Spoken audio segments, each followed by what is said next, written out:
Good evening, everyone. I'd like to welcome you to the Pawtucket School Committee work session virtual meeting on Thursday, May 27th, 2021 at 6:32 p.m. Ms. List, please take a roll call. Ms. Doobie. Here. Ms. Grant.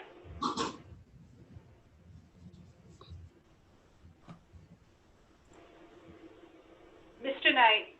Here. Mr. Larby. Here. Mr. Marino. Here. Mr. Chabonneau.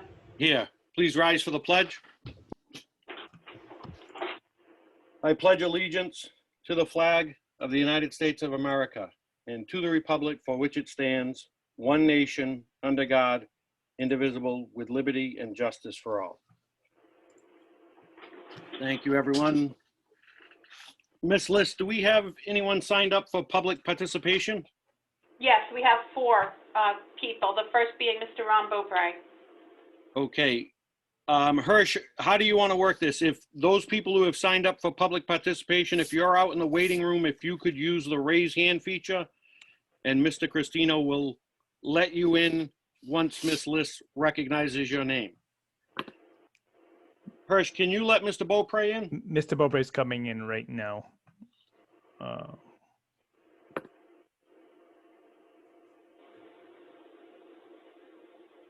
Good evening, Ron.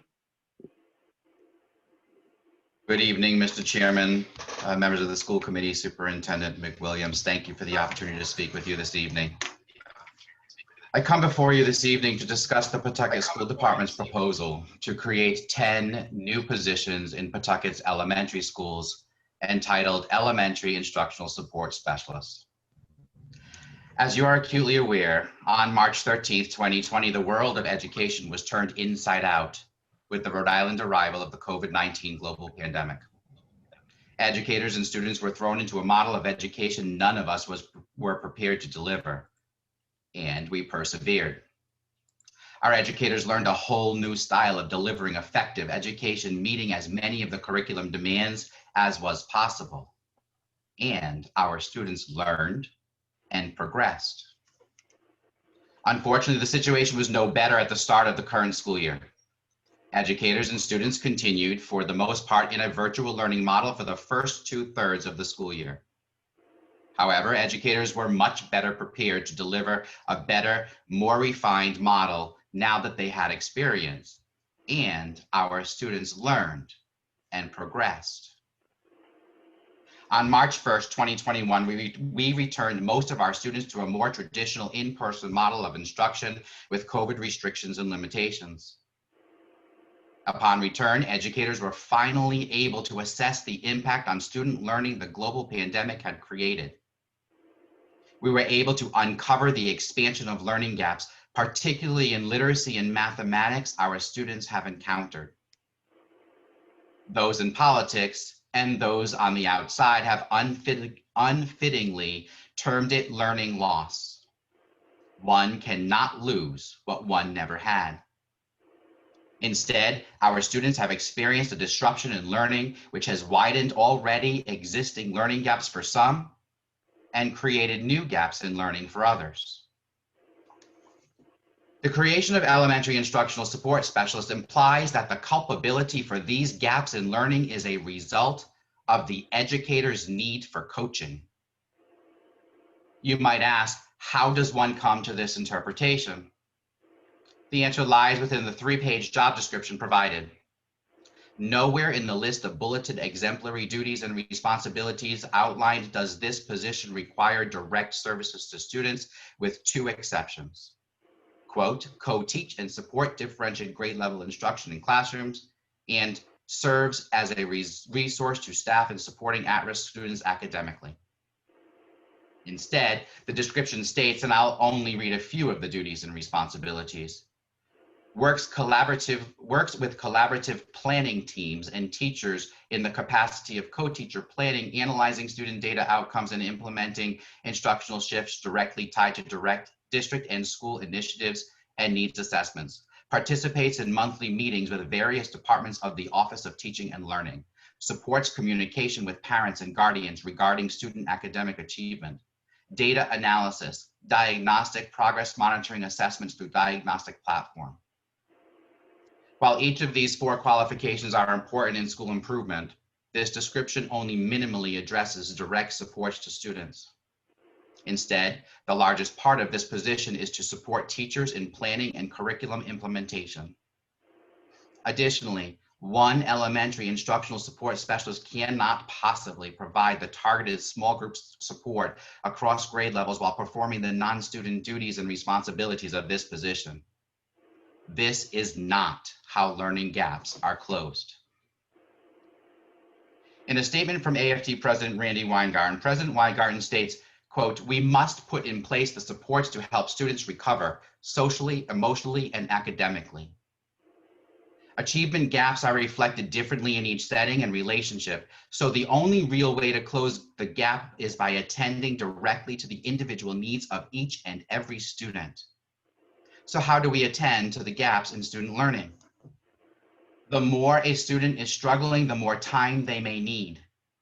Instruction offered to struggling students must be explicit, scaffolded, and targeted to each student's needs, which will require more time, increased intensity, more repetition, greater detail, and more frequency of instruction. To close achievement gaps, our students need small group intervention instruction in literacy and mathematics. Elementary instructional support specialists do not bring this much needed instruction.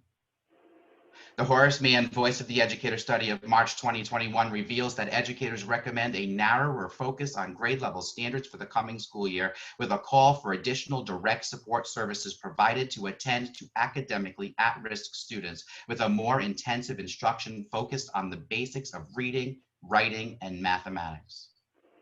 This is exactly what the Pawtucket School Department needs to engage and strengthen students' learning. To close achievement gaps, every elementary school in the Pawtucket School Department requires at least one full-time math support teacher and an additional full-time literacy specialist to meet the needs of our academically at-risk students. Providing additional support services in literacy and math to academically at-risk students will help to focus support instruction on student needs while implementing a demanding, rigorous curriculum. Furthermore, if we are to impact student learning over the long term, we must also determine the most effective method to close achievement gaps for at-risk students to allow for success in the secondary schools. By providing direct, explicit, targeted instruction based upon the needs of students of our academically at-risk elementary students, we have taken the first and most important step in affecting the entire student body in the Pawtucket School Department. Effective, explicit, targeted, early interventions provide students with the tools to be successful young adult students in our high schools. Currently, there are only 2 math support teachers serving 3 elementary schools, 1 full-time at Cunningham and 1 split 3 days at Green and 2 days at Kirby McCabe. Literacy fares a bit better with 2 specialists at Baldwin, 1 full-time and 1 part-time at Cunningham, 1 full-time and 1 part-time shared with Cunningham at Winters. Green and Curtis share the same reading specialist on the same schedule as the math support teacher, and all other schools have 1 full-time reading specialist. It is for these reasons that I come before you this evening in unequivocal opposition to the addition of 10 elementary instructional support specialists, which center improvement efforts on the educator.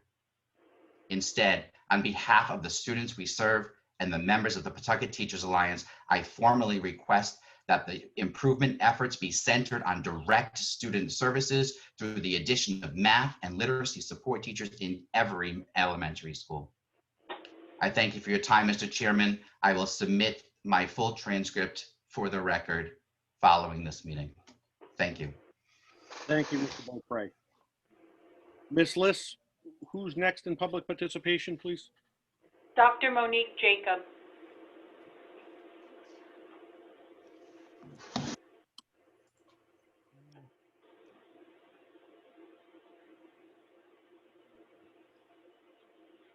Okay, here's Monique coming in now.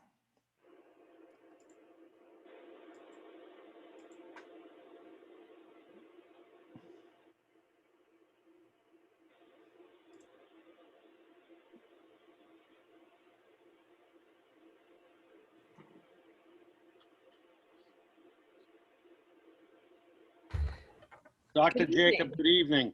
Hi, thank you for the opportunity to speak with you.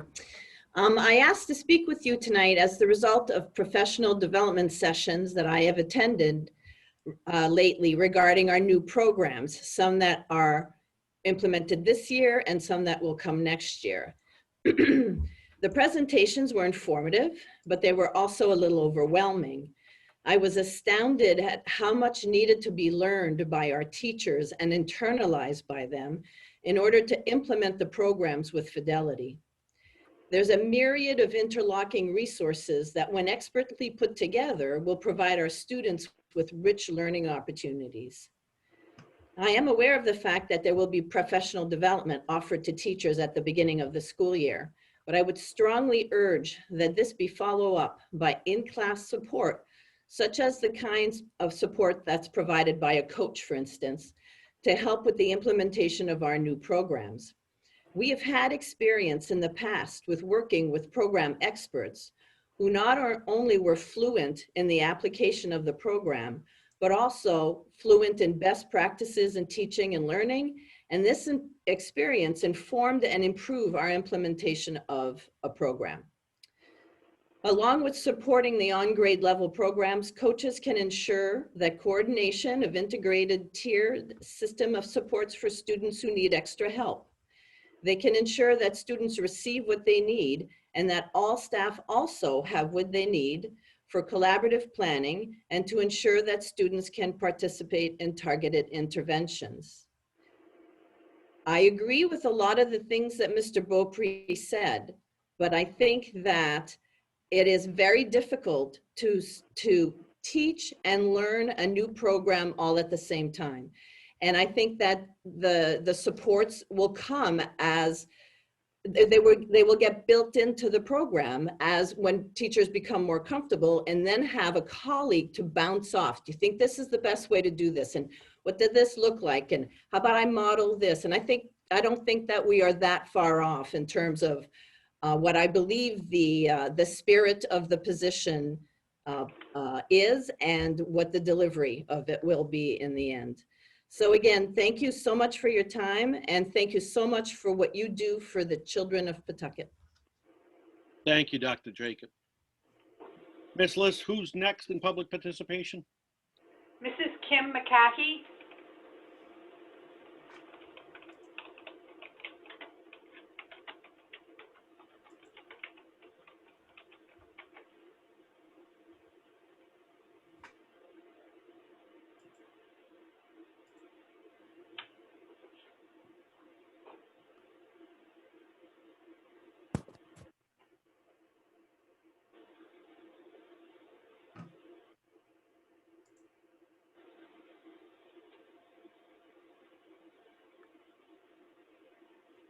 Kim, if you can, okay, there you go. There we go. Good evening. Good evening, Ms. McCahey. The floor is yours. Thank you. Thank you for giving me the time to speak this evening. I would like to share with you the positive experience that we have had at Goff as we incorporated the position of the facilitator of teaching and learning into the Goff community. This position is filled by a teacher in the Pawtucket Teachers Alliance. The role is non-evaluative. The position is not in any way an administrator position. The purpose of this position is to ultimately increase student achievement by improving teaching and learning practices identified within the Goff Comprehensive School Improvement Plan, better known as our CSIP. This position at Goff began during the implementation phase of our CSIP during the 2020 school year. The role involves all things teaching and learning. It serves as a layer of support for the teachers as they began implementing and teaching with new program materials. Some were identified within our CSIP and some were district curricular changes. This embedded support serves as a go-to for our teachers. This position provides building-based real-time support for the teachers and ultimately for our students. It provides the teachers timely support with day-to-day instructional decision-making. Initially, to start, it involved training for all of the new initiatives that were identified as part of our CSIP, as well as new district-wide trainings, including SRSD, SAVIS, and iReady. As COVID-19 rapidly changed our plans during the beginning of the third quarter of last school year, this role also quickly refocused priorities. This position facilitates teaching and learning by being a real-time building-based support by attending teacher professional learning communities, co-planning, modeling lessons, analyzing student data, basically whatever our teachers needs in order to answer questions, provide guidance, assist in any way with any of the new materials. Teachers are free to ask any questions, voice any concerns with this non-evaluative person. They are free to share the areas they still struggle with learning the new programs during a pandemic while teaching virtually. The idea behind it is that by helping the teachers better understand and implement the new research-based programs, our students learn even more. In order to successfully achieve the job duties, this position requires compassion. It's challenging for some to admit what they do not know or are having difficulty with. Understanding the position the teachers are in, recognizing where they are and what steps they need to take to become proficient and successful with the new practices required great compassion. Collaboration. This role requires great collaboration, not only with the staff, as they need to feel safe that their voice is valued, appreciated, and shared, but collaboration also continues with the outside vendors and their trainers and their facilitators for these new products. Collaboration continues with central administration regarding the materials and school-based leadership to share the identified collective needs. Having this role in our building allows for teachers to elevate their questions and concerns to not only building, but also district level. Courage. This is a new role. It requires great courage, strength, and vulnerability. With all of the new programs and all of the changes we all have faced over the last 15 months, this role has had to continually change priorities. It went from focusing on and assisting our teachers with our CSIP goals to very quickly adapting to help our teachers prepare for changing what they were still learning as part of CSIP in a distance learning model. It again changed to prepare new staff and long-term substitutes in the positions that they joined this school year using these new curriculum and assessments. Even with all of that, I'd like to share with you some of the feedback I have directly received or have been included on from teachers in our building regarding this role. I would also like to note that I have not received any negative criticism from the teachers about this role. At the end of last school year, I was included on correspondence from one of our teachers regarding the facilitator of teaching and learning. It said, "You've made a big difference at our school this year, and I'm looking forward to the great things our team can accomplish next year." This next message was sent directly to me in October of this year regarding the facilitator of teaching and learning position. It says, "I literally texted her at 7:50 a.m. when I had exhausted all avenues trying to connect to the platform. She instantly FaceTimed me and was troubleshooting me as she covered another teacher's advisory."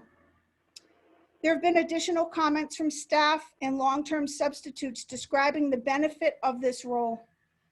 From a tenured teacher, "She's a first responder who's always there throwing me a lifeline.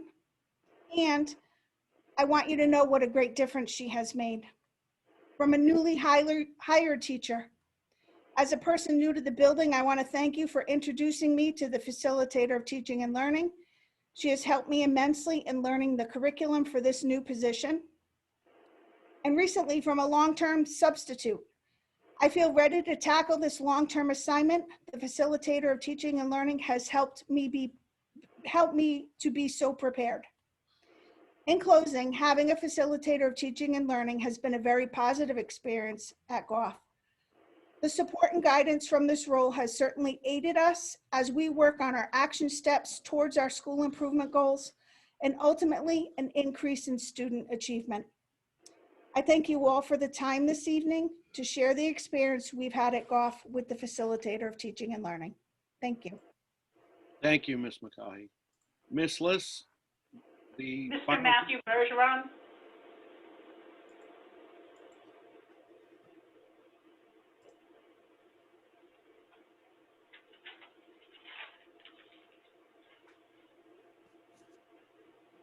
Mr. Good Bergeron, evening. Good evening.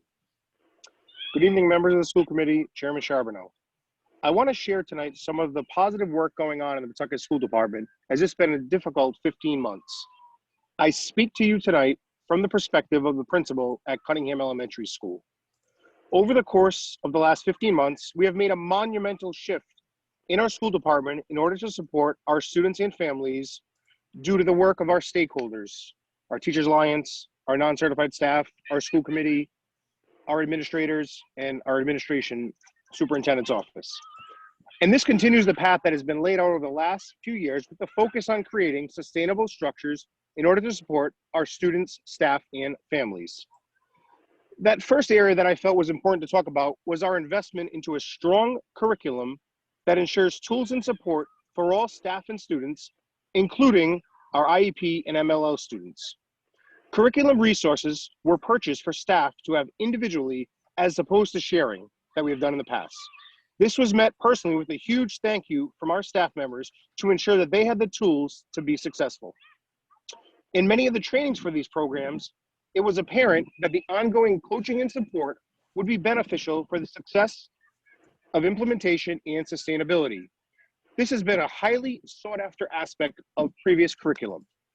The ability for staff members to confer and be provided co-taught lessons, guided lessons, or planning support is paramount. Alongside the curriculum and the resources is our new district-wide diagnostic, as well as our MTSS system embedded in our student management system. This has allowed for data to be streamlined and seen over the course of time, as opposed to snapshots in a student's academic records. The next area that I felt was important to talk about our successes here in Pawtucket is our focus on the distributive leadership. This is going to become even more apparent as we fully transition to site-based management based upon the Rhode Island General Assembly law passed, as well as our school committee policy, which requires new structures and responsibilities of school improvement teams. Each school will be responsible for making decisions based upon the needs of that school. That ability to empower others will allow us to continue seeing those gains, provide supports, and provide enriching education to our students. The last area that I want to talk about has been, and I personally have seen this, the focus on transparency within our decision making. Many of the decisions are made with a collaborative effort, or at minimum, an explanation of the rationale behind these changes, which may include the funding requirements and/or state or federal expectations and/or guidelines. Stakeholders are brought to the table from all levels to become informed and involved. I personally have been part of a curriculum decision-making, and even those who didn't have voting power, they were able to attend those presentations and become informed about the curriculum options and provide input to those members who voted. I know that this has been a challenging year, but I wanted to speak tonight to share a small amount of the great work that's going on in Pawtucket schools. We are committed to support students, staff, and families in our Pawtucket community. As a resident and educator, I thank you, and I cannot wait to continue the great work. Thank you. Thank you, Mr. Bergeron. Ms. List, is anyone else signed up? No. All right, that concludes public participation. We'll move to presentation, strategic priority next steps. Superintendent? Yes, thank you, Chair. And I would like to invite in Office of Teaching and Learning staff, Sarah Kortamash and Kaya Robinson. And while they're coming in, I'm going to share my screen, and I'm also would like to, can you all see that? I can see it just fine, yeah. Okay. I would like to just, Chair, if I could take just a moment to respond to some of the public session comments. I understand, it's a very, very challenging year.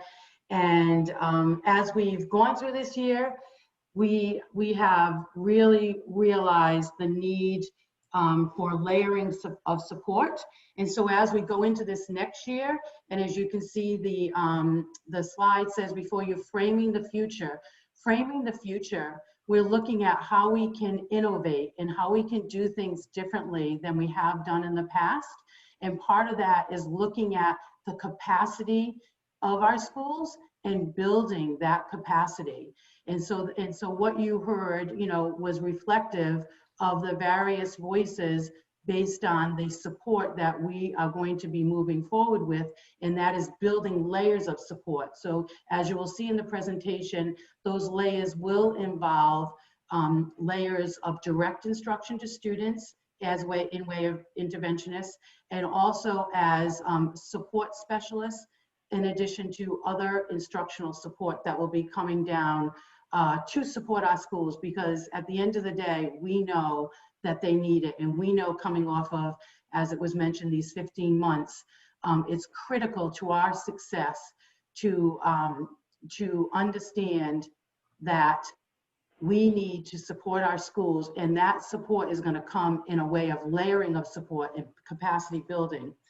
So I would like to say that what we all do, we do for the children, and that's what you hear loud and clear.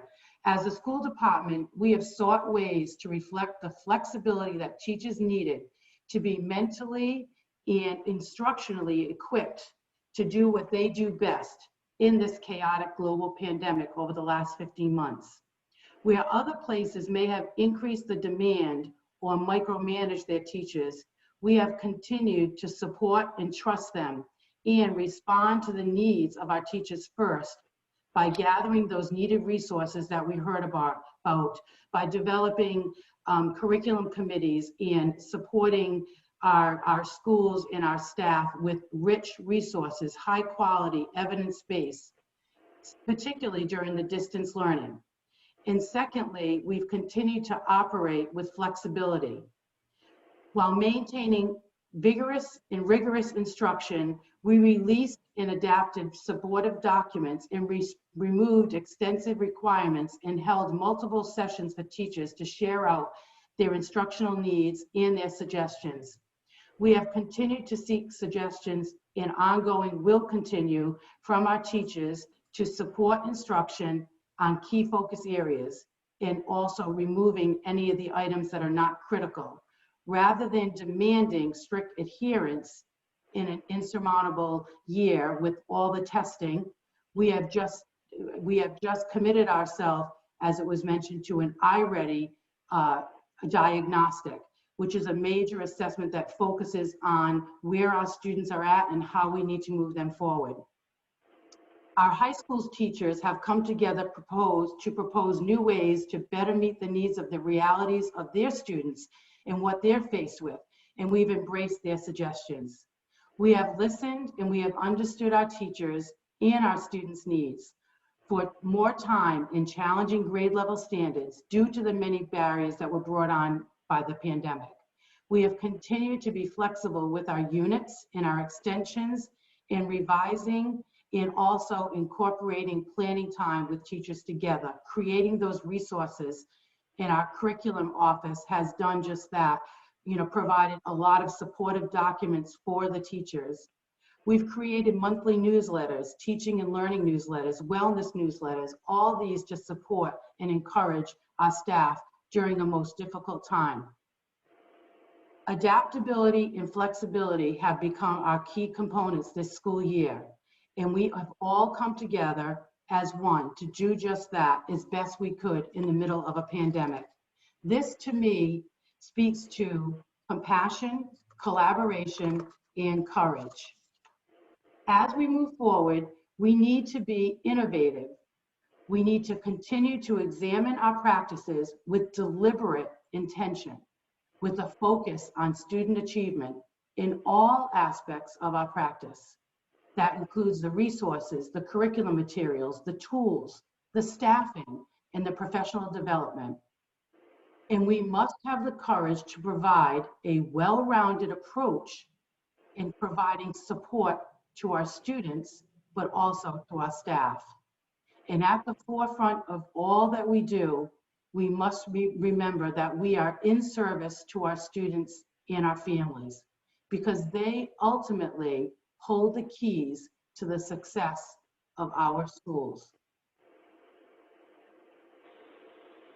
I would like my colleague, Assistant Superintendent Lee Rabbit, to read our mission, vision, and values. Good evening. Our mission, vision, and values are at the center of all the work we do in the Pawtucket School Department. Our vision is continuously improving educational excellence and global citizenship for all, while practicing compassion, developing courage, and supporting collaboration.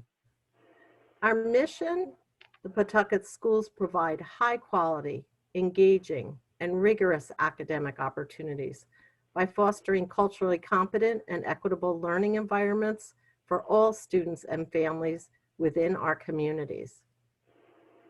And now, Assistant Superintendent Lisa Ramsey is going to go over our values. Thank you, Lee, and good evening, everyone. In order to achieve our mission and vision, we have some core values. We believe in excellence. We pursue the highest standards in academic achievement and organizational performance. Equity is at the forefront.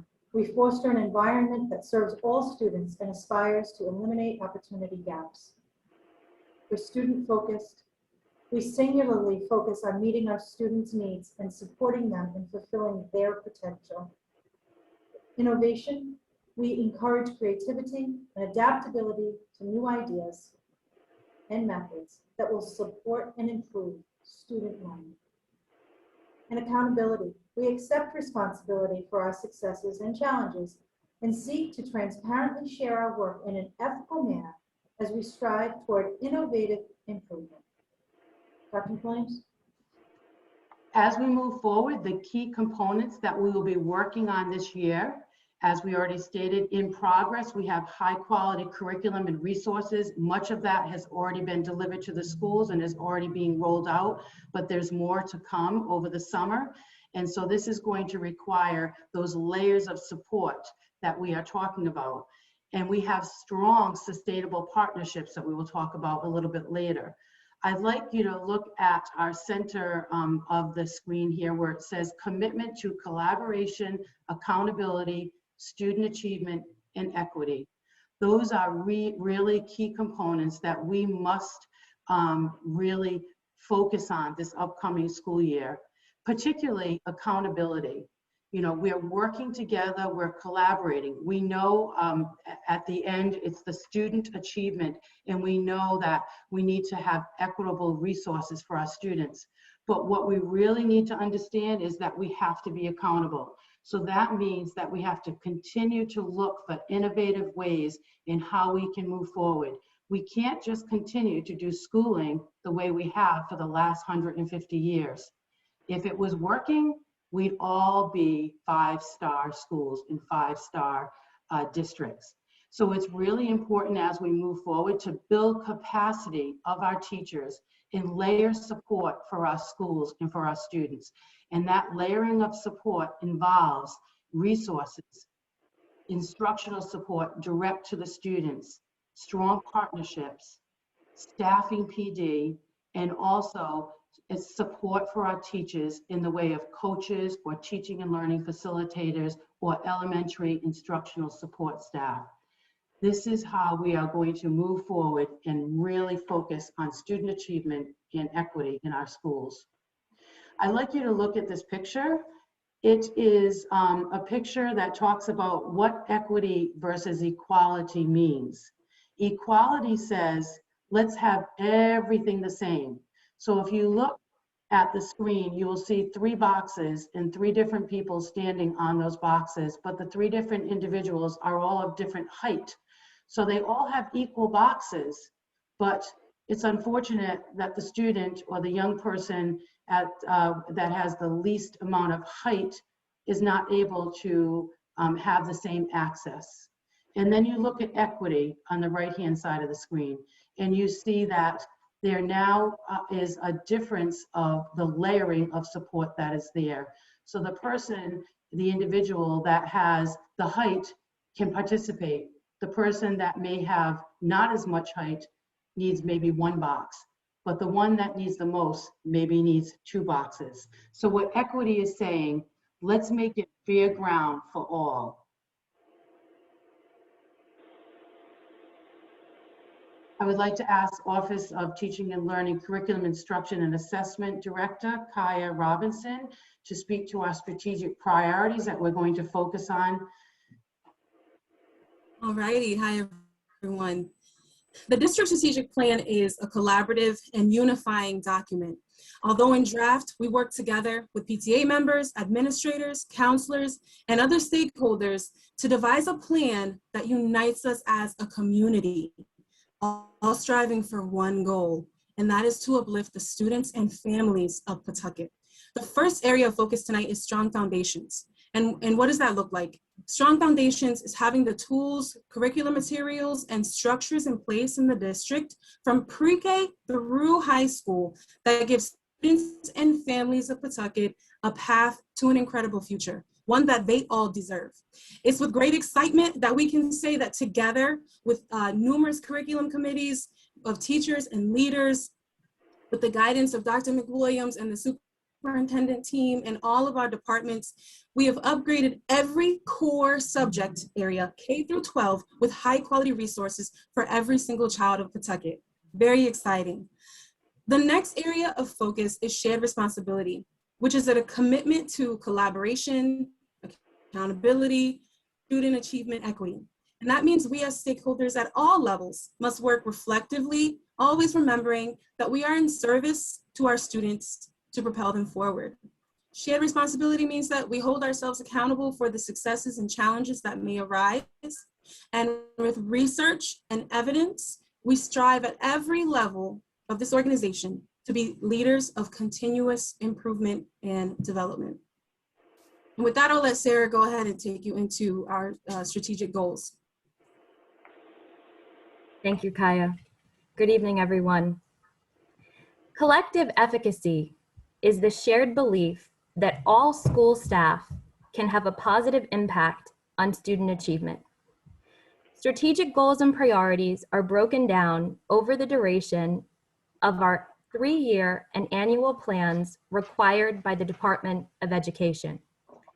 Collaboratively, these goals are set by our strategic planning team and intended to provide the infrastructure that allows systems to layer the supports needed for the dramatic improvements needed in student growth and student achievement rates.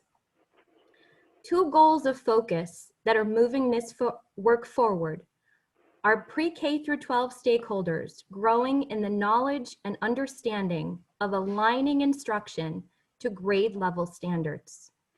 The second, under shared responsibility and accountability, is to establish a system to build capacity at all levels for educators who provide them ongoing talent development. Over the course of the last decade, there have been major shifts in education, and especially educational law. We have shifted from No Child Left Behind to the Every Student Succeeds Act. Next slide. When we receive federal dollars, it is imperative that we all, as stakeholders in this organization, understand that in order to spend them, we need evidence and research that justifies the strategies that we are intending to implement. Currently, as a district with failing schools, the suggested tiers of evidence presented before you are heavily focused on tiers 1 through 3, which require higher sets of evidence that impact the investment that we're making. If it is not proven to work, don't make the investment.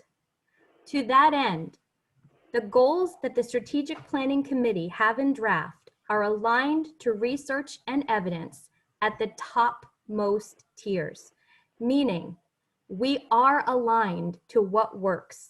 It is proven to work. The selected strategies are not based on opinion, but rather years of research that show a great effect size on student achievement. Thank you. I'll turn it back to Dr. McWilliams. Thank you, Sarah. As we continue to move forward, the actions to support our teachers, students, and schools, we are going to do this through continually building capacity at all levels of our school community to increase student achievement and growth. We are creating equitable learning in schools, improvement for all of our students, ensuring that our teachers are equipped with standard-based and research-based curriculum materials.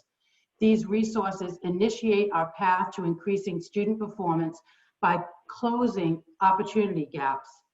We've heard the word achievement gaps tonight, and the language has shifted because opportunity gaps is what we need. We need to make sure that we have opportunities for our students and opportunities for our teachers to grow and to build their capacity. Our work moving forward must be focused, strategic, targeted, and done with deliberate intention. To quote Winston Churchill, "It is wonderful what great strides can be made when there is a resolute purpose behind them." And we are here this evening to let you know that we have a resolute purpose as we move forward into the next school year. We will continue with professional learning for our teachers and our staff. As more research becomes readily available on how to progress our students, we will provide our teachers with the access they deserve and our site-based leaders with those partners to increase student achievement. We are building sustainable systems of support for students, for teachers, and leaders. Providing this cyclical support aligns to what years of research have shown, and that is, as human beings, we do our best, we think our best, and we work our best when others believe in our best. The support of collaborative effort with teachers collaborating with other teachers, that's job-embedded professional development strategies, is grounded in day-to-day teaching practice with the intent of improving student achievement. Here is some positive feedback that we have received from some teacher peers to other teacher peers. We're building layers of support that is a model that many other school districts in Rhode Island and across our nation are using. I hope you hear this often, but I will say it again. You have made a big difference at our school this year, and I am looking forward to all the great things our team can accomplish next year. That was from a facilitator to a teacher, so a facilitator, a teaching coach. She works harder than anyone I know and does it all with a smile. I just wanted you to know what a difference she has made for me. Having someone right in the building to look to for support and to get answers to my questions has been invaluable to me as a teacher. These are just a few of the comments that we have received regarding the support that teachers are asking for. Additionally, every decision that we make at the Pawtucket School Department with all collaboration is layered and proven in evidence-based practice. So here is just a screen of the continuous input that we have with research and with partners. I thank you for letting us have this opportunity to share how we are moving forward, and we look forward to sharing out again in August. I'll stop sharing my screen. Thank you, Superintendent, and to everyone who presented, thank you. Any questions or comments from members of the committee? Ms. Grant?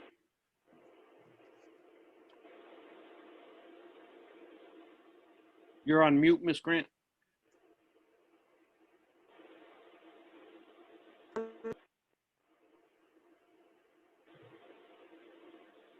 You're still muted, Ms. Grant. Hi, can you hear me now? Yes. Okay.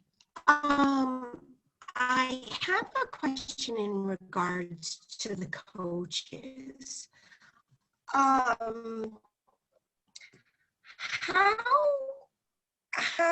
do you intend to go about filling these positions without hopefully losing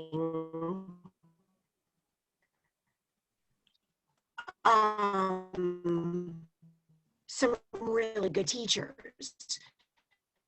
Because I know right now we Ms. Grant, you're are having problems with subs. Ms. Grant, your audio is coming in very spotty, and we're only able to pick up every third word. Teachers, so I was wondering how we go about how you would guarantee that. I just hate She's frozen.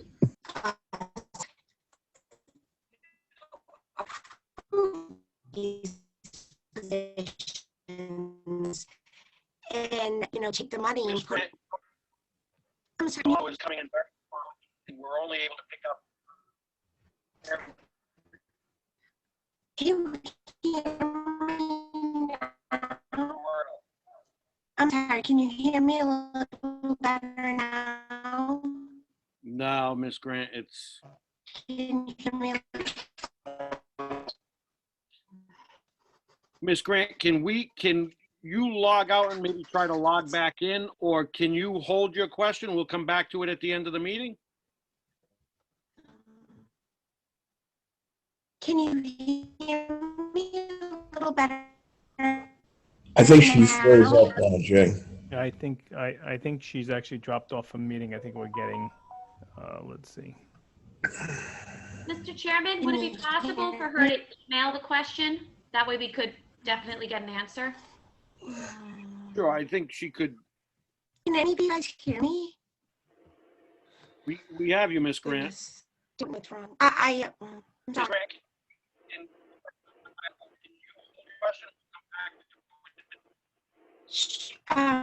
Sure. Ms. Grant, I'm going to try to mute your video. That might help.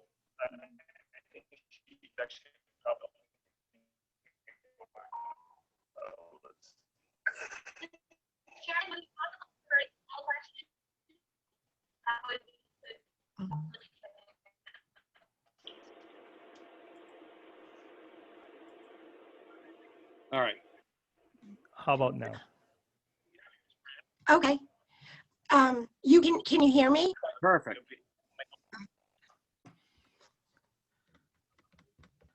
Me? How about? You can hear me? Yes.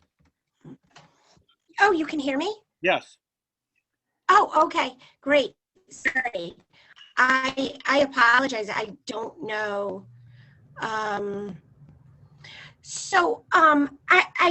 just wondering, in regards to these positions, how we or how you plan on staffing them. You'd hate to see us lose quality teachers, especially due to the fact that, especially at this time, it's very hard to get some. And I'd also hate to see that money taken and put aside and us not be able to fill those positions. So I'm just wondering, what the process would be and what the plan is. Chair, I'd like to respond to that. So very good question. As you know, we are in challenging times, and we know across the nation and across the states there is a shortage of teachers. However, with all due respect, that wouldn't be a reason to not move forward. It's critical for us as a school department to look at where we are at and how we can change student achievement by building a capacity with the teachers and with the staff that we have. So in respects to the interventionists that we talked about, that direct instruction to students, that would go right out to the teaching force themselves. So we would expect that those teachers who have a passion and also have the expertise in mathematics would want to be in a position where it's a math interventionist at a school where they could support direct instruction to students. So that will take, hopefully, teachers out of the teaching force, because we want to build our own capacity. As far as instructional support, in way of what we described as coaching, some people call it facilitators, some people call it coaching. It's really a peer support.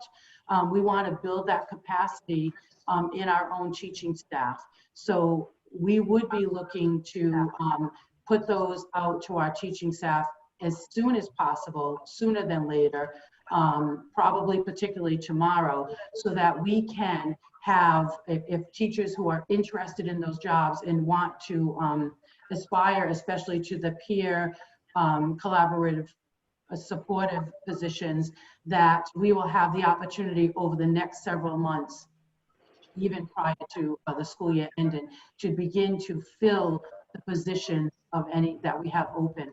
I do want to state that one of the reasons why we did not have any layoffs, I know in previous years, when you go back and look at historically what has been done in the Pawtucket School Department, you had these massive layoffs. We, as a team, decided that we were not going to have massive layoffs because we knew that we needed every teacher that we had. And additionally, we have quite a few substitute teachers, and we have quite a few student teachers that are wrapping up their school year. And so we do feel like we have a pool of applicants whenever we do have a position open. If teachers from our own teaching force want to come out of the classroom and provide direct instruction to students through an interventionist or peer support for their teacher. I will also mention that our goal is also to put extra support at the high school level in the way of 10 to possibly 12 teachers to create a better learning environment for our students, smaller classrooms, additional teams with a focus on student achievement. And so that, again, would be something that we'd be looking to do. We really cannot maintain the status quo. The status quo is not going to change student achievement. All right, Ms. Grant, anything else? I just one bit of clarification. Cheryl, after the meeting's over, would it be okay? Could you just make sure you? I can't really hear you, but I can certainly connect with you after the meeting's over. I think she's asking if you can send the presentation after the meeting. Oh, absolutely. I just asked if she could send the video, that presentation to us at the end. Sure. Absolutely. Thank you, Ms. Grant. Did you? Ms. Doobie? Hi. So as a former teacher and as a current college professor, I just really have to speak in favor of the idea of coaching. I think that when I was a new teacher, and even after 2, 3, 4, 5 years in the classroom at the high school level, it's a really lonely environment to be a teacher. I think a lot of people don't realize that you kind of are, it's you and, a group of students, and that's your environment. And although I had partnerships with other teachers and we worked together, ultimately we were all shutting our doors and teaching our class when that was the time. And I had a mentor my first year, but as the years went on, I did have new curriculum, new classes I was offered, new grade levels, and every year is a new configuration of students. Every year is something different, something new. It's not just because of COVID. It's, and I even talked to some of my friends who are veteran teachers for 20 years, and they'll say, somehow this class this year just threw me for a loop. It was just a really different experience than I've ever had. And yes, we can hope that our teachers have formed relationships where they feel comfortable going to their colleagues and saying, you know, can you come in and help me out here? But that shouldn't be on our teachers to have to reach out and form those relationships. We should be providing that support. That is our goal to our educators as professionals, to say we value you as professionals.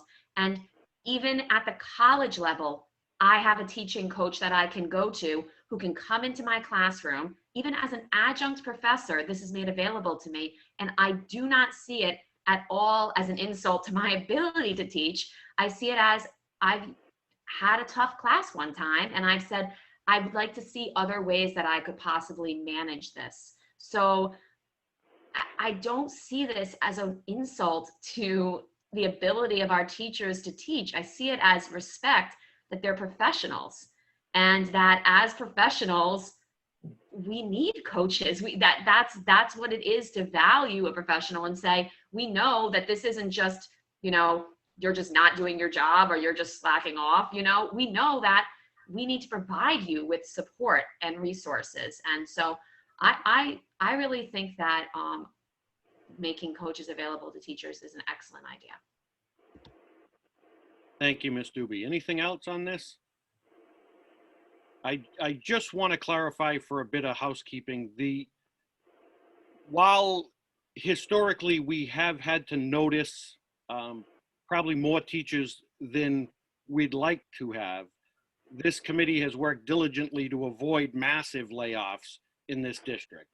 And while the number's been high from time to time over the years I've been on the committee, we've worked in partnership with the Alliance and with all the stakeholders to ensure that number is reduced as much as we can. So massive layoffs, I think, is not representative of what we've done as a committee. And I wanted to just make that distinction. Thank you. But all right, we will move to approval of previous meeting minutes, 5/11/21. Motion to approve. Motion to approve the minutes of 5/11/21 by Mr. Marino and Mr. Knight, seconded by Mr. Labby. Any discussion on the minutes? All those in favor? Aye. Aye. Motion carries unanimously. All right, we will go to new business discussion action items. Approval of food service renewal with Aramac. Melissa, are you taking this one? Yes, I am. Good evening, everyone. So before you this evening, we are seeking the school committee's approval for a one-year renewal with Aramac, the current food service vendor, beginning July 1, 2021 through June 30, 2022.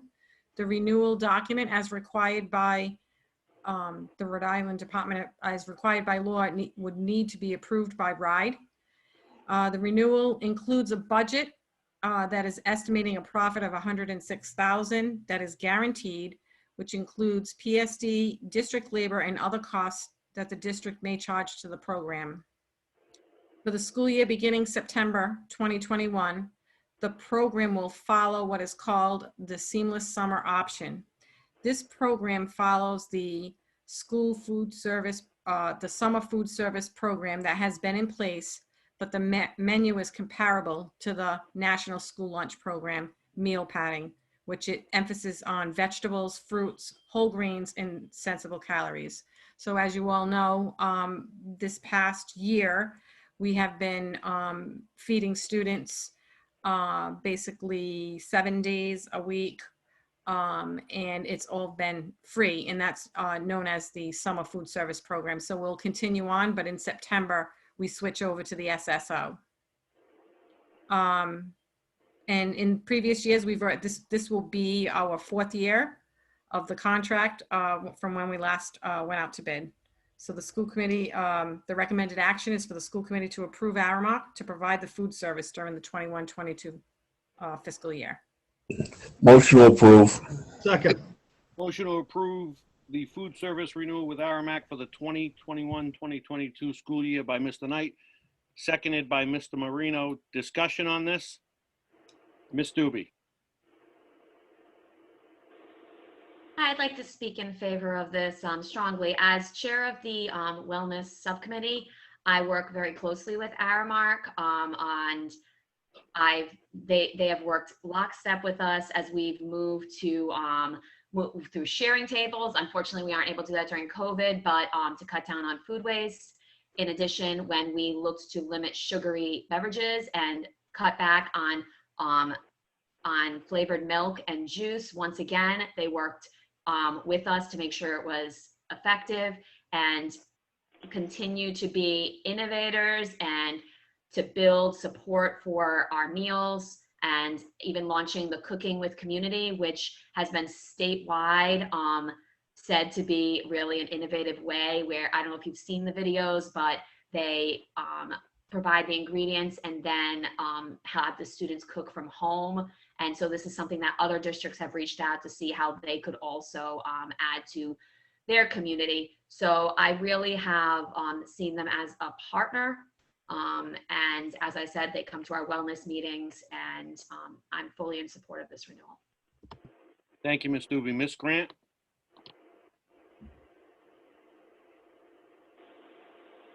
Thank you. I think you guys should be able to hear me now. I Yeah. apologize for all that. Well, as soon as I say yes, oh, go ahead. I just have a couple of questions. I just have a question. I just want some clarification. How long was their contract, and when is it up? Are we just voting? I think I was just a little bit concerned. Like, did it go up for bid? I can respond to that. So the school district went out to bid. We've completed 3 years, and when we awarded the contract, it is a contract for 1 year with 4 optional renewal years. So we are going into year 4.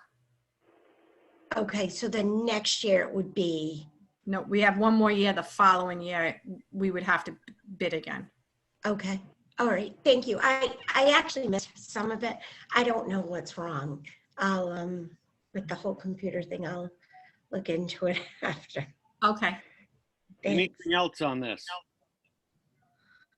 I just, hats off to Aramark, the men and women who serve this district for what they've done, you know, throughout this entire pandemic has been, you know, remarkable and a great representation for our district and our city, that they were on the beat, as it were, you know, day in and day out, and on weekends on Fridays packing extra bags, and you know, so I want to make sure that we recognize them and thank them. The rank and file sometimes get forgotten about, but they came through in a big way for our students and our community, and we owe them all a debt of gratitude. So I will be supporting this as well.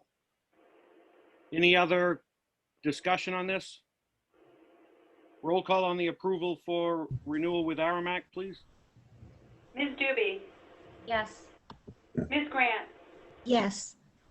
Mr. Knight? Yes. Mr. Larby? Yes. Mr. Marino? Yes. Mr. Doobie? I'm sorry, Mr. Charbonneau? Yes. All right. Approval of budget transfers. Ms. Devine. Yes, so I have to apologize. This budget transfer is actually a movement of the previous meeting's budget transfer. There were 2 budget transfers, and they were for the technology department. And in working with Hirsch, after the school committee approved the transfers, we discovered that the vendor may not be able to deliver product for the whiteboards and the projectors by June 30th. So therefore, we're bringing the transfer back to you to ask if we could move those funds to the capital fund, so that way we'll continue to move forward. Hirsch and I have been speaking about this. We'll put in the purchase order, and do it from the capital fund. Should all of the product not be able to be delivered, it would be easier than closing out the year in the local fund where the capital fund is ongoing. So the request. Motion to approve. Second. Motion to approve the budget transfer as discussed by our CFO, by Mr. Knight, seconded by Mr. Lobby. Discussion on the budget transfer.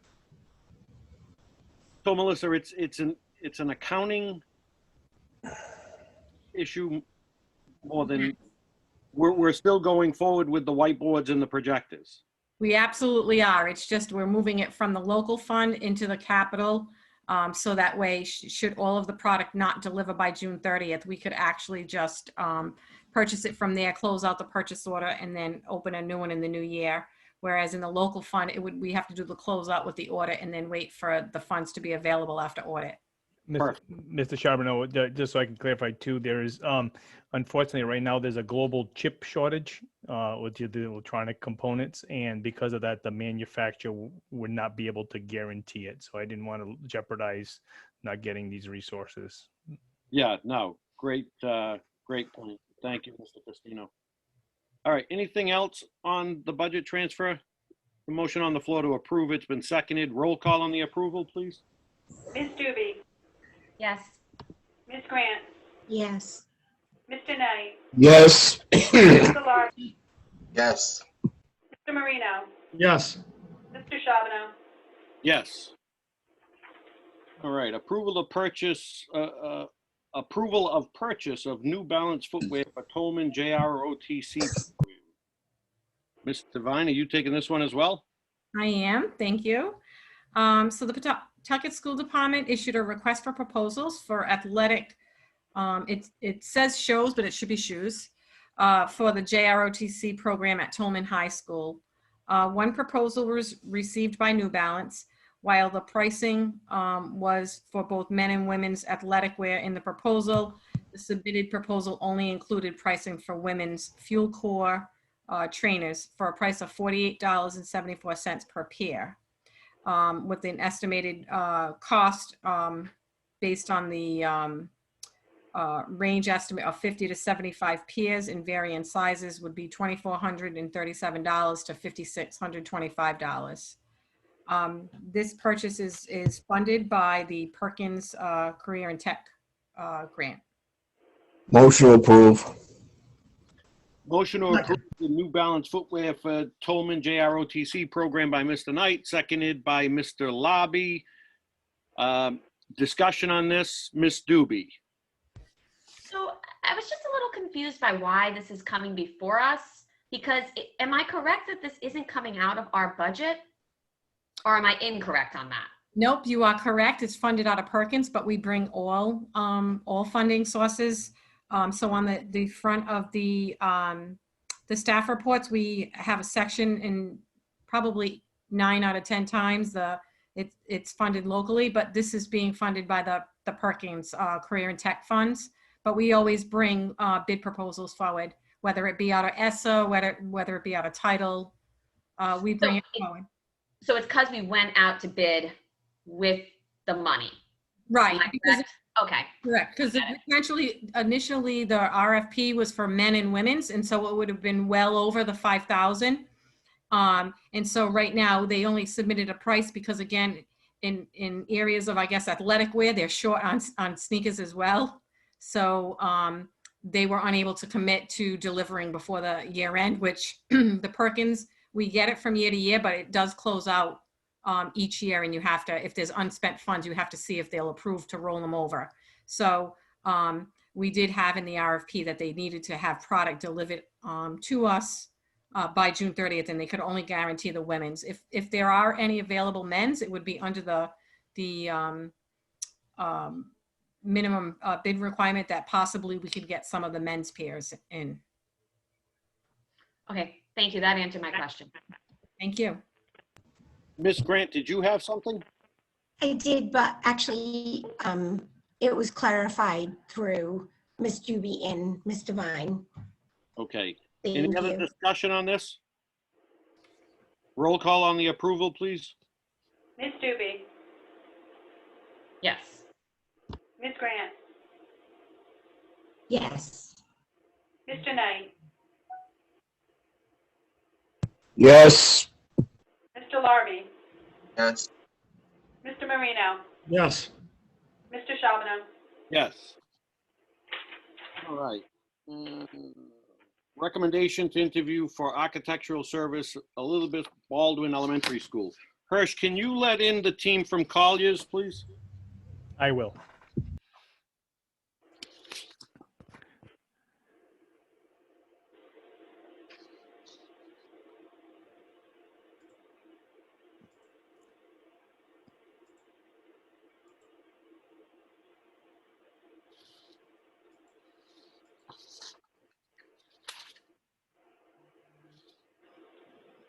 I believe that's everyone. If Colliers, if I missed anybody, please let me know. I think I got Gianna, Megan, and Jared in. All right. Good evening, everybody. Who's going to take the recommendation to interview for architectural services? Megan, is that you? I am. Thank you, Chairman Charbonneau. And we do have Derek Osterman as well. He should be let in as well, Hirsch, if you don't mind. I do not see Derek. No? Oh, there he is. Yep. There is? There he is. Okay.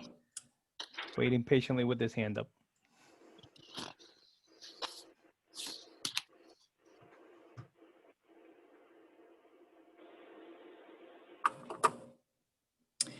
Okay.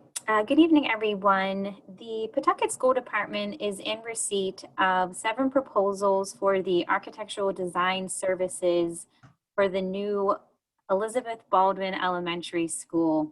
And based upon the results of the scoring as provided by the review committee, it's the recommendation of Colliers that the Pawtucket School Department move forward in interviewing the 2 highest scoring architectural firms and that they be interviewed by the facilities committee. Based upon these scores, the 2 highest scoring firms are a partnership between Jonathan Levy Architects as well as Torado Architects. And the second highest scoring architectural firm is Slam Collaborative. So again, it's Collier's recommendation that the Pawtucket School Department move forward in interviewing the 2 highest scoring architectural firms in order to best select the architectural firm for the new elementary design. Motion to approve the recommendation to be sent to the Facilities Committee. Second. Motion to approve the recommendation that we interview the 2 firms, Levy Torado and Slam Collaborative, by Mr. Knight, seconded by Ms. Doobie and Mr. Marino. Discussion on this? Mr. Marino.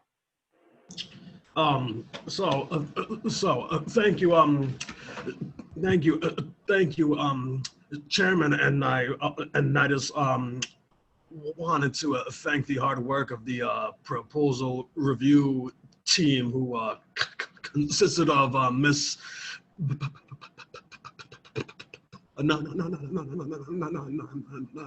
Although Dr. Williams, Mr. Cody, and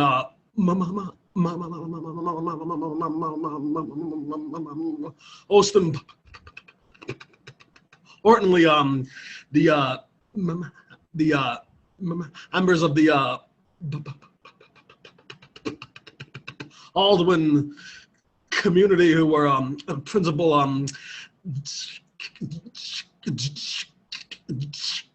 Dr. Edna Koya and teachers Ashley Hudson and Janet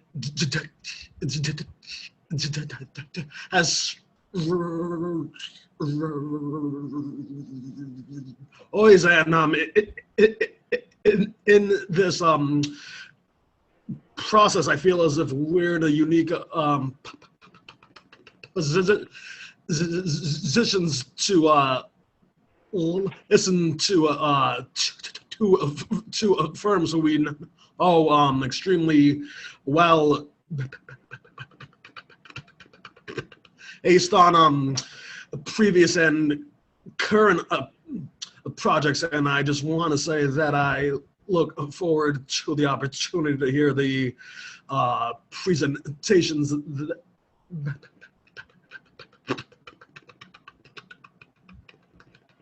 based on the impressive proposals, and I look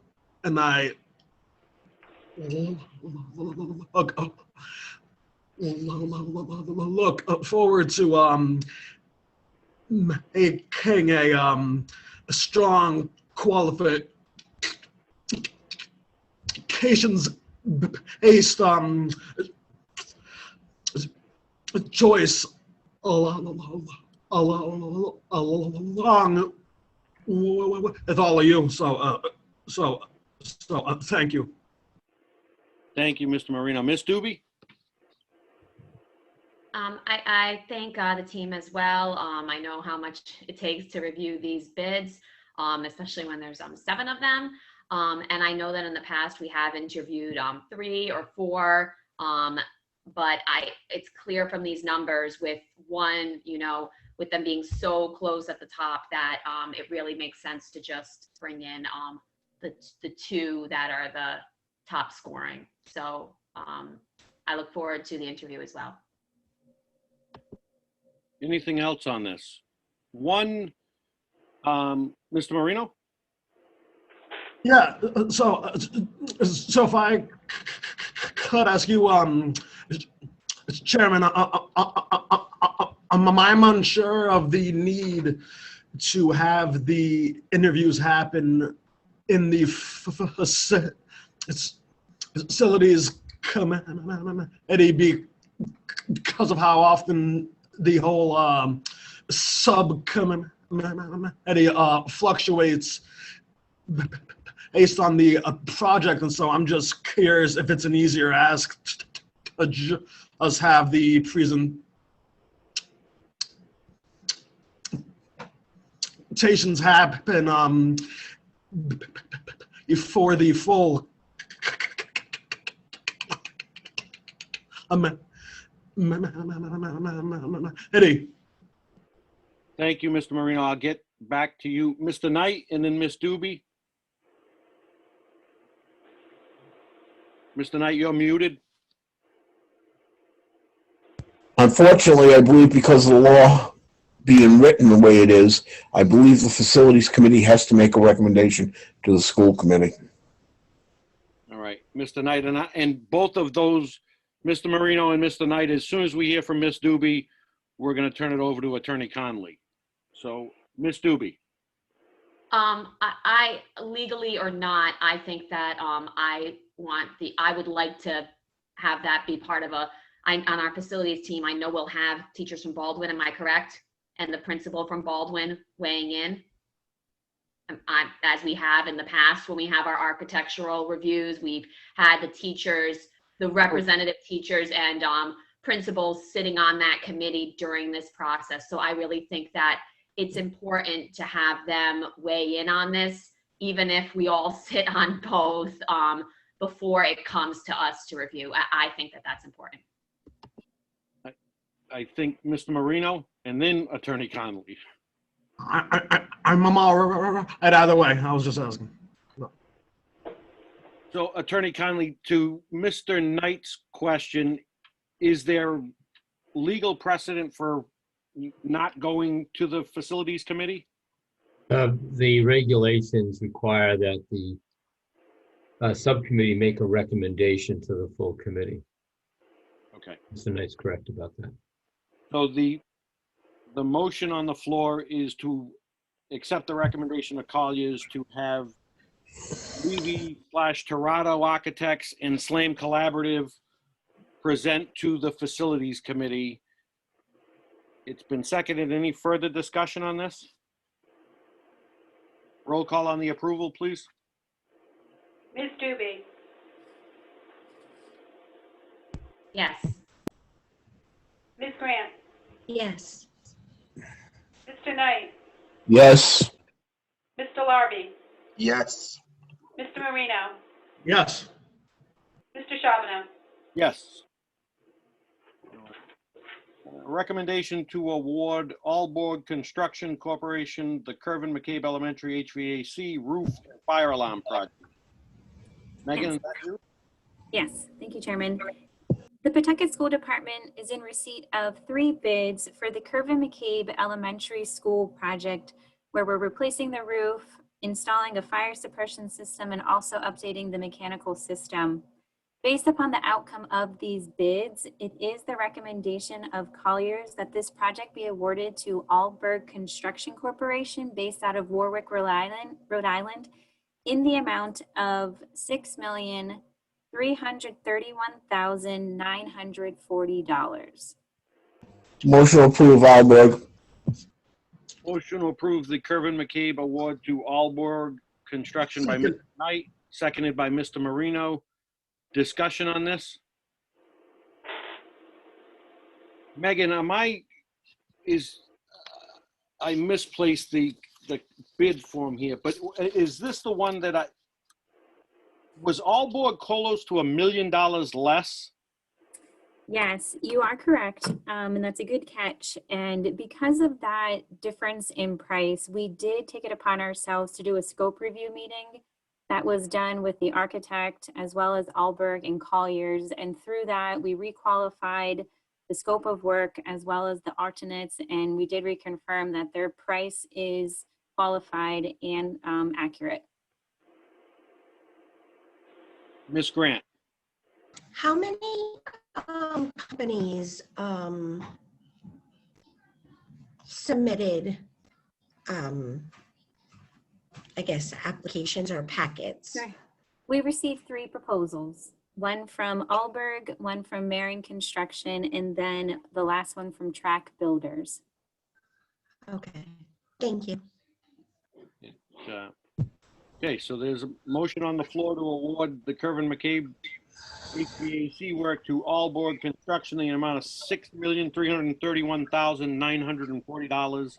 It's been seconded. Any further discussion? There being none, roll call on the approval for Allborg, please. Ms. Doobie? Yes. Ms. Grant? Yes. Mr. Knight? Yes. Mr. Larby? Yes. Mr. Marino? Yes. Mr. Charbonneau? Yes. Recommendation to award Delta Mechanical Contractors LLC the Agnes Little Elementary School boiler replacement and univent project and Curtis Elementary School univent project. That you again, Megan? This one's going to be handled by Gianna. Okay. Thank you, Megan.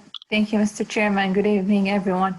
So the Pawtucket School Department is in receipt of 1 bid for a Little Elementary School boiler and univent repair together with Curtis Elementary School univent project. And based on the outcome of the bid, Colliers recommends the Pawtucket School Department accept the bid for $1,680,300. So $1,680,300, and hire Delta Mechanical Contractor for this project. Motion to approve.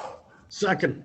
Motion to approve the Agnes Little Elementary School boiler replacement and univent project and Curtis Elementary School univent project award to Delta Mechanical Contractors LLC in the amount of $1,680,300.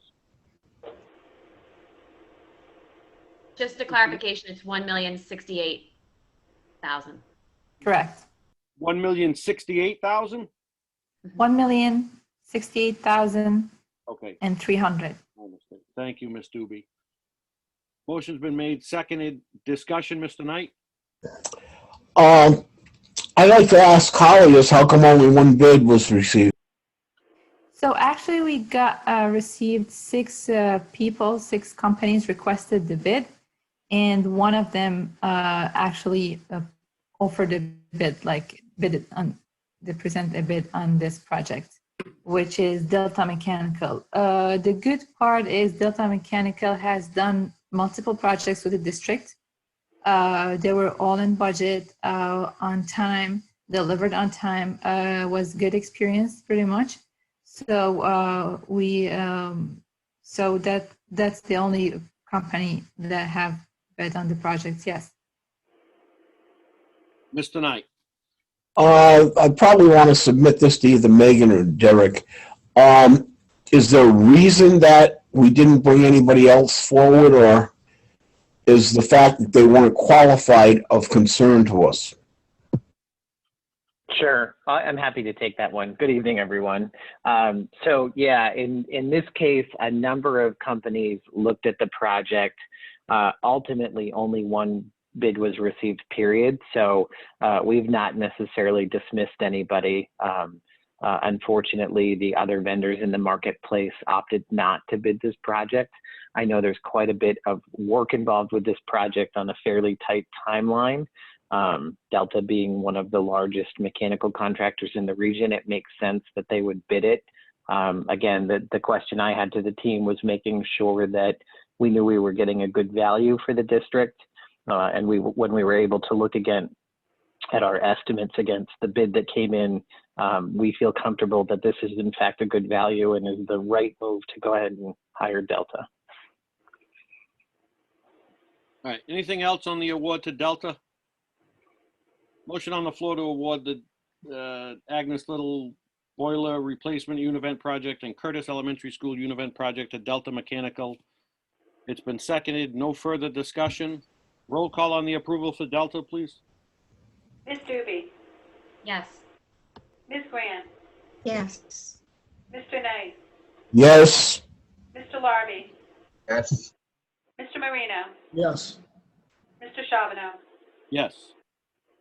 All right, recommendation to award Astro of New England the Shea High School Move Management Project. Thank you, Chairman. The Pawtucket School Department is in receipt of 2 bids for the Move Management Services at the Charles E. Shea High School location. Based upon the bids that we received, it's Collier's recommendation that the Pawtucket School Department approve the project to Astro of New England based out of Exeter, Rhode Island in the amount of $135,875. Motion to approve. Second. Motion to approve the Charles E. Shea Move Management Project to Astro of New England by Mr. Knight, seconded by Mr. Marino. Discussion on this? Ms. Grant? I'm just a little confused. What is the Move Management Project? Sure, thank you, Ms. Grant. So it's a compilation of pretty much emptying out Shea High School of all of its loose fixtures and contents. And with that, the plan is to reuse some of the furniture that's in good shape, and we're going to relocate it to Slater Middle School. Some of it will go to Tolman for storage, and then everything else sometimes, there may be some IT equipment that's going to go to the Pawtucket administration office or into storage that we have on site at the admin office. And then everything else is going to get moved out and disposed of. So it's a large, aggressive moving crew that's going to be done over about 10 days. It's going to be about 20 laborers working on a daily basis, multiple trucks moving furniture. So it's a pretty large feat to empty out Shea, given that it's 3 levels and a lot of contents to empty out. Anything else? Nothing else on this item? The motion on the floor to approve, it's been seconded. Roll call on the approval, please. Ms. Doobie? Yes. Ms. Grant? Ms. Grant? You're muted. Yes. Thank you. Mr. Knight? Yes. Mr. Larby? Yes. Mr. Marino? Yes. Mr. Charbonneau? Yes. All right. Recommendation to award RTAs for Gilbane Winters Elementary School. Good evening. So you can just keep going right through them. Good evening. I'll be taking this. Yes, good evening. And yeah, we have about 7 RTAs to go through today. It's exciting. We're nearing the completion of the bidding process. The first RTA that I have is RTA 31.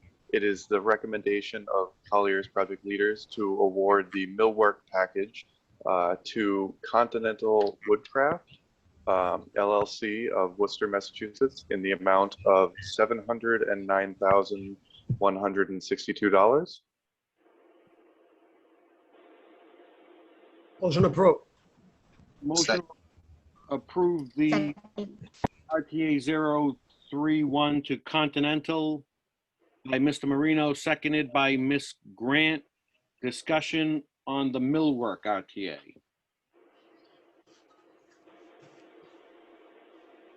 There being none, roll call on the approval for Continental, please. Ms. Doobie? Yes. Ms. Grant? Yes. Mr. Knight? Yes. Mr. Larby? Yes. Mr. Marino? Yes. Mr. Charbonneau? Yes. Okay, on to RTA 032.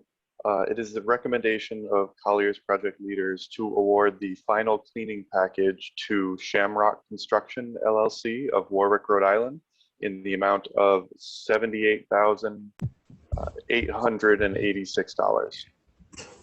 Motion to approve, Shamrock. Second. Motion to approve RTA 032 final cleaning to Shamrock in the amount of $78,886 by Mr. Knight, seconded by Mr. Lobby and Mr. Marino. Any discussion on the final cleaning? Roll call on the approval for Shamrock, please. Ms. Doobie? Yes. Ms. Grant? Yes. Mr. Knight? Yes. Mr. Larby? Yes. Mr. Marino? Yes. Mr. Charbonneau? Yes. All right. RTA 033 tile. 033. It is the recommendation of Collier's project leaders to award the tile package to Roman Tile Company of Riverside, Rhode Island, in the amount of $89,500. Motion approved. Motion to approve RTA 033 to Roman Tile by Mr. Marino, seconded by Mr. Larby. Any discussion on this? Roll call on the approval. Ms. Doobie? Yes. Ms. Grant? Yes. Mr. Knight? Mr. Knight? You're muted. Mr. Larby? Yes. Mr. Marino? Yes. Mr. Charbonneau? Yes. All right. RTA 034. 034. It is the recommendation of Collier's project leaders to award the painting and wall covering package to W.F. Shea and Company, Inc., out of Warwick, Rhode Island, in the amount of $348,000. Motion moved. Motion to award RTA 034 to W.F. Shea Company by Mr. Lobby, seconded by Ms. Grant and Mr. Marino. Discussion on 034. Roll call on the approval, please. Ms. Doobie? Yes. Ms. Grant? Yes. Mr. Knight? Yes. Mr. Chairman, could I ask you to please record me as yes on the last one? Thank you, I will. Sorry. Ms. Larby? Mr. Marino? Yes. Mr. Charbonneau? Yes. RTA 035 flooring. 035. It is the recommendation of Collier's project leaders to award the flooring package to Pavilion Flooring of Woburn, Massachusetts, in the amount of $719,500. Motion approved. Motion to approve 035 RTA flooring to Pavilion Corp. The amount of $719,500 by Mr. Knight, seconded by Ms. Grant. Discussion on the flooring. Roll call. Oh, Ms. Doobie. Hi, can we just have an explanation? It says the award amount includes the acceptance of big package alternate number 2, deduct of Yep. 272 500, what, can you just explain what that means? Yes, so bid package alternate number 2 is to go with a high RH adhesive on the flooring. So in that, by using that, we will remove the moisture mitigation from the concrete, which is a preparation to the concrete and a sealant that seals it in. This product, the high RH, has significantly less work that goes into it, and also works to keep moisture out of the concrete slab and protect the flooring. Moisture mitigation is a technique that is probably on its way down, but it's the way that it was originally specified. There are a lot of products out there that can kind of compete and give you the same end product. Does that answer your question, Ms. Doobie? It does, thank you. All right. Any other comments? Mr. Knight? Is there, Sorry, I think you're muted. You're muted, Mr. Knight.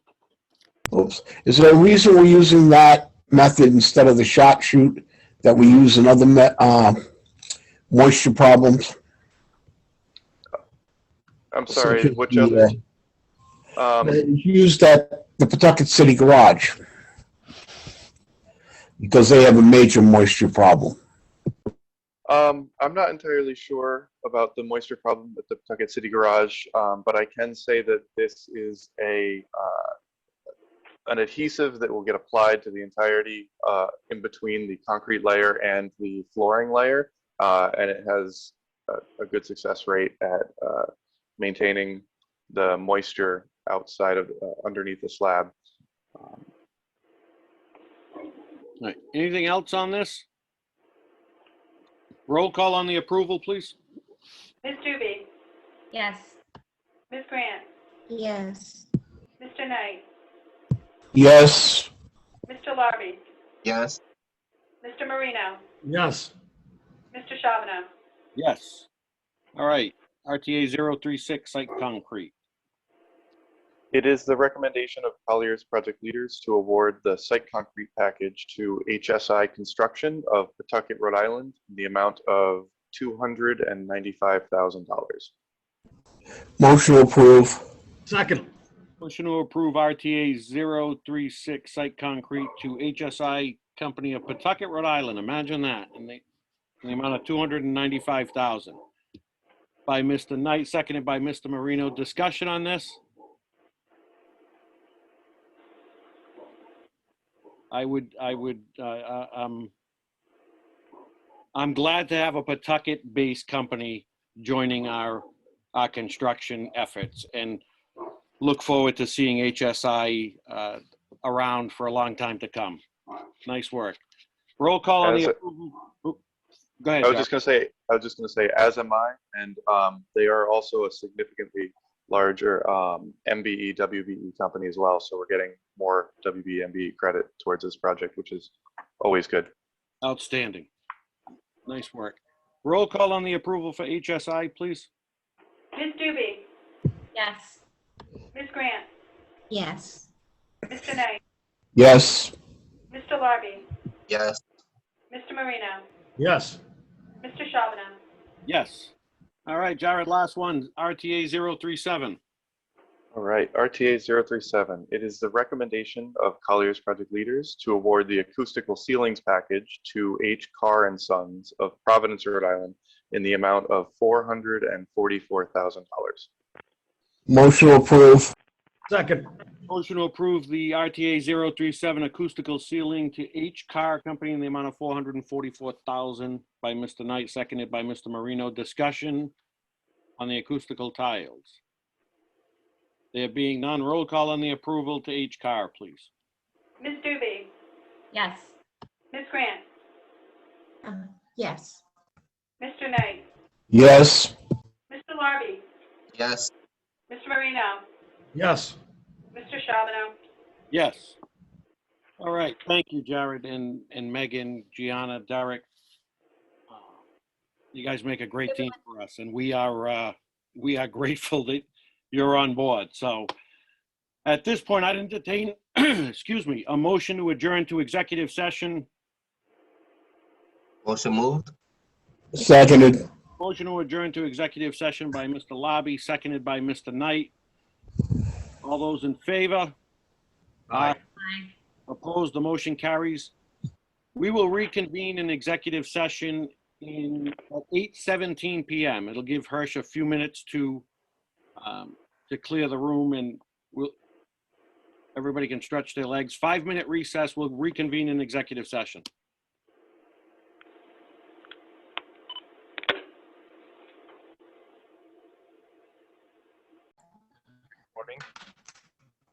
But, and there, we do have 6 attendees that came back in, so I Can you believe hear we're me ready to go. now? All right, we Can will. you guys hear me now? Ms. Grant, you're coming through delayed and not very clear. All right, we will reconvene in public session at 8:51 p.m. Ms. Barbara, please take a roll call.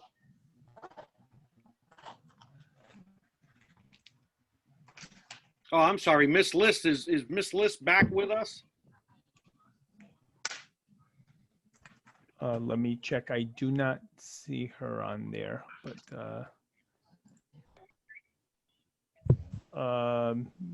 no, she is not. All right, Miss Barbara, please take a roll call. Ms. Juby? Here. Ms. Grant? Here. Mr. Knight? Here. Mr. Larrabee? Here. Mr. Marino? Here. Mr. Charbonneau? Here. And before I ask Miss Barbara to report out the votes of executive session, let me clarify for the members in the audience, we were in executive session for collective bargaining and litigation for the purpose of discussing on or acting on such. All right, Miss Barbara, if you could report out the votes of the executive session. I'm sorry, Mr. Charbonneau, can I clarify that for just a minute? Do I just tell you what was voted on in executive session, vote to seal the minutes? Sure, a vote was taken in executive session. The results were 7-0 in favor. A vote was taken in executive session to seal the executive session minutes, and a vote was taken in executive session to adjourn the executive session. Correct. And all was 7-0. Thank you. Sorry. No problem. All right, we will move to the last item of the evening, discussion item, PSD Budget 2022. This was my item. I put it on. I know members of the committee are familiar with a statement that I released regarding my feelings and thoughts on the budget process. To those of you who had reached out prior to the council meeting and who received assurances from me that the budget was being left intact and I didn't foresee any problem with it. I apologize that if you felt that you were misled by the vote. I thought it was important that I get a statement out quickly. And again, I spoke for myself because I had had prior conversations with some of you separately as you inquired as to the status of the budget. So I thought it was important that I speak to the process, and I stand by the statement that I issued. It's not for me to say whether or not there was any malice. There was certainly, I think, an acknowledged breakdown in communication. And beyond that, there is a level of disappointment from a relationship that I believe that we enjoyed as a body and me as an individual with other elected members of the city.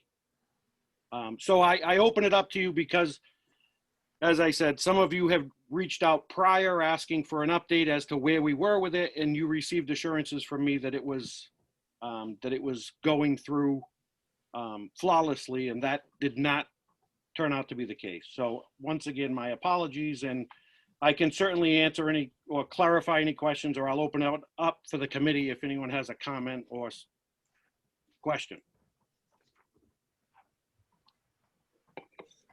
Mr. Knight. Mr. Charbonneau, members of the committee, a few weeks back, I think it's 5 weeks, might be 6, we worked with the city in order to help them resolve their budget problem in last year's budget.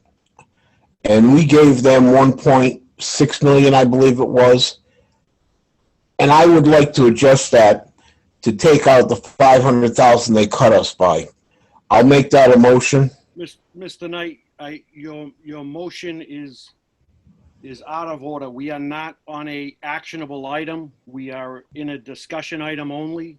And for that reason, I'm not entertaining a motion on this item. It's listed on the agenda as discussion only. I appreciate your sharing your thoughts. But if you have a question or if I can clarify something for you beyond that, Attorney Conley, am I right in that? Yes, you are, Mr. Chairman. So there being no other discussion on this, Ms. Doobie. I just wanted to say, we had a presentation earlier about all of the objectives we have as a district to continue to make progress in the past several years, both as I've been serving on the committee and as my daughters have started school in Pawtucket. And now, you know, when I started on the committee, my daughter was starting kindergarten. She's now in 6th grade, moving into a different school. I've just seen that I feel like my children are receiving a top-notch education, that they're prepared for what's going to come ahead. And it's really easy to kind of think that obviously this couldn't happen unless we were fully funded. But it really is a testament to Ms. Devine's extremely diligent and detailed workings with money that I don't understand as someone who's an English major, but where, you know, even what happened earlier with saying, like, we need to get these whiteboards, and we know that, you know, this is the close of the season. It's the ability of Ms. Devine's brain and numbers working and her team, our superintendent's ability to think through creative strategies, and our educators on the ground who constantly work with less. We are an underfunded school system. Our students learn, every single one of them, with $1,500 fewer than they should have. Every single one of our students. And that's not $1,500 fewer than kids in Barrington. It's more like $6,000 fewer than kids in Barrington. It's $1,500 fewer than what the state says we need to educate a child. So I am beyond disappointed that people who I know understand, or I thought understood, education funding took a vote to slash this funding. I'm hoping that people speak up in opposition to this, and I'm hoping that that collaborative support of education in the city that needs to understand that education is the backdrop of everything. It is the backdrop that leads to productive citizens. It's what helps us with violence in the streets, a solid school system. And as I said, I'm very proud of the work that we do in Pawtucket, but we do it on a shoestring budget. And that needs to stop. And this undervaluing of education is appalling. Thank you. Thank you, Ms. Doobie. Ms. Grant. Just so you guys know, I'm going to turn off my video. Just, it seems like it helps with the whole situation. So I just wanted to let you know. If you want me to turn it back, I will. No, that's fine. We can hear you clearly. First of all, I do want to thank the administration on behalf of, I'm sorry. We're losing you, Miss Grant. I'm sorry, Chairman. We're losing you.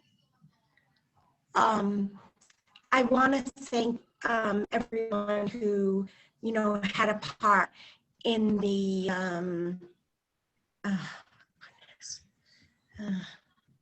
you can't hear me. Let me see if I'm gonna move. Let me see if I can move. I'm sorry.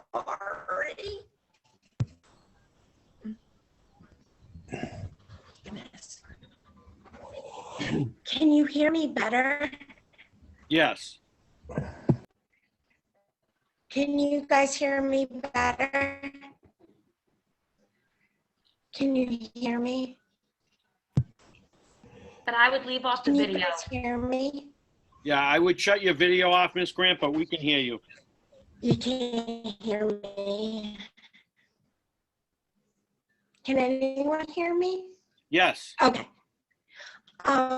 So first of all, I just want to thank everyone who had something to do with the, you know, the budget.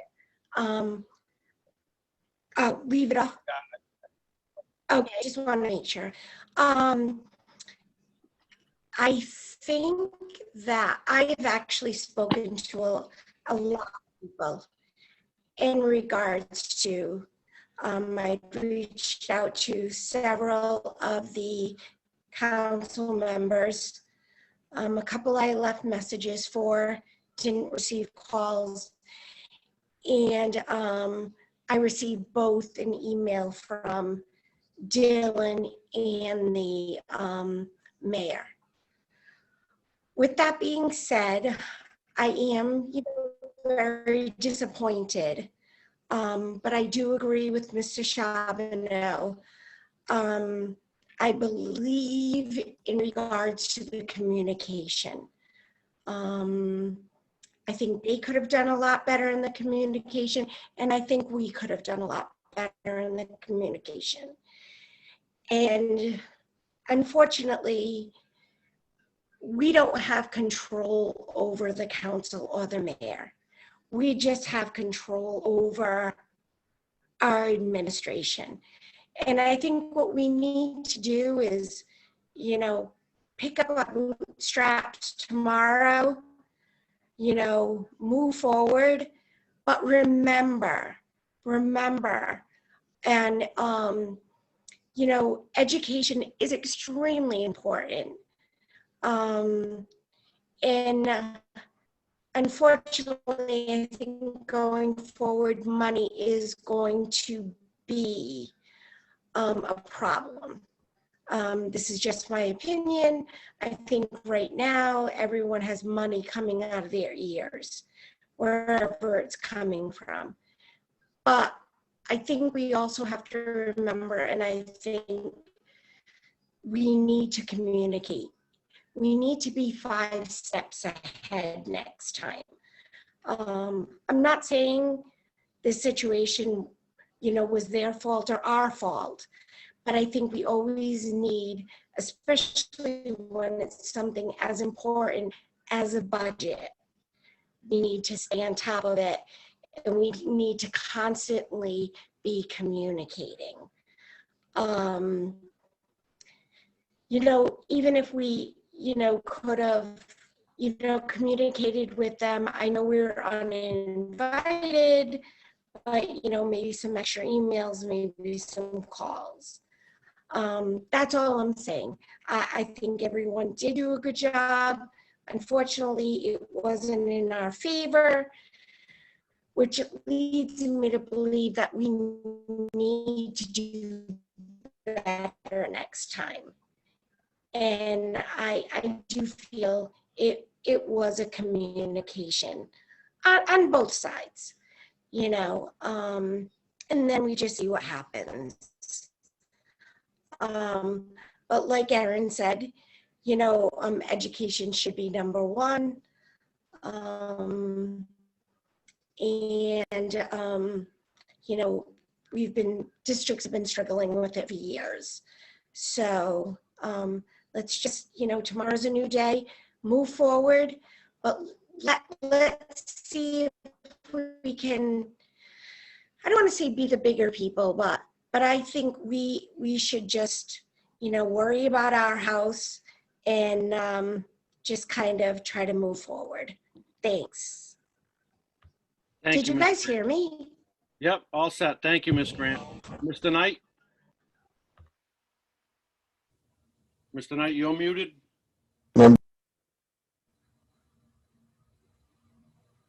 You're still muted. Mr. Chairman, members of the committee, superintendent, I believe that this whole thing was a matter of miscommunication and the fact that we didn't know that the mayor and the city council were going to take retribution for something that happened a year ago or 8 months ago. And it was a shot across the bow. And I will tell everybody that wants to hear it what I just said. And it's a shame that our administration and the school department now have to look at each other with eyes that are somewhat suspicious. And it's a shame, and I understand that everybody's upset. And I can't tell you how mad I am, because it doesn't really matter how mad I am. They did it. I know that Mr. Charbonneau has vented his displeasure in the newspaper. I have vented my displeasure to a couple of people. I got their take on it, and I won't say what they had to say, but I will say it was a shot across our bow by the administration, and I want us to be aware that they have it out for our administration. Thank you. Thank you, Mr. Knight. Anything else on this matter? Mr. Marino? Yeah, so I just have to say that it's an unfortunate lack of transparency on the other side of the aisle, and it's unfortunate that it seems that in our city government we can all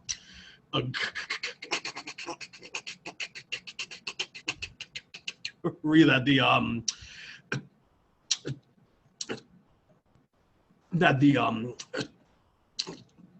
true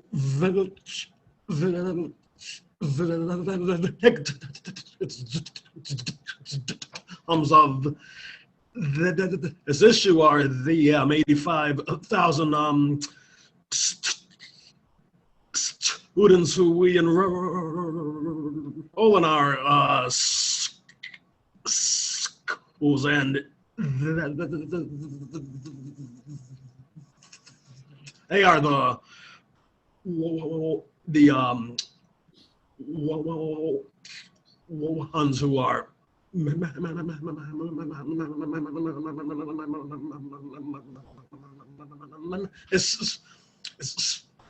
sing out on these resources, and I agree that it's an unfortunate situation.